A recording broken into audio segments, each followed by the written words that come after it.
गजानन महाराज पालखी यात्रेचे कन्हान कांद्री परिसरात जल्लोषात स्वागत। गणगण गणात बोतेच्या जयघोषाने परिसर भक्ती रसात न्हाऊन निघाला। ठिकठिकाणी भाविक भक्तांनी केली पूजा अर्चना।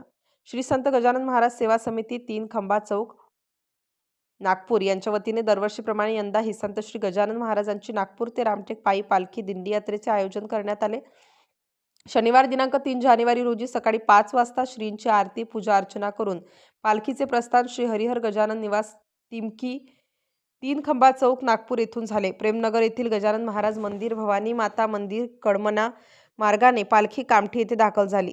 मोदीराम मंदिर येथे कामठीवासियांच्या वतीने दुपारच्या जेवणाची व्यवस्था करण्यात आली। त्यानंतर प्रवचन व अल्पविश्रांतीनंतर पालखी कन्हानच्या दिशेने रवाना झाली। महामार्गाने प्रवास करीत पालखी जुना आडा पुलिया कन्हान नदी परिसरात पोहोचतात सनातनी धार्मिक संस्थांच्या वतीने फुलांचा वर्षाव, फळांचे वितरण करून उत्स्फूर्त स्वागत करण्यात आले। यावेळी शुभम बावनकर, विनोद यादव, आयुष संतापे, हिमांशु सावरकर, सूर्या संपाते, आर्यन संतापे, वेदांत बावनकुळे आदी नागरिक उपस्थित होते। यानंतर पालखी कालीमाता सत्रापूर येथे पोहोचली असता माँ कालीमाता सेवा ट्रस्ट सत्रापूर कन्हान यांच्या वतीने भव्य स्वागत करण्यात आले। कीर्तन महाप्रसादानंतर पालखीचा मुक्काम सत्रापूर येथे करण्यात आला।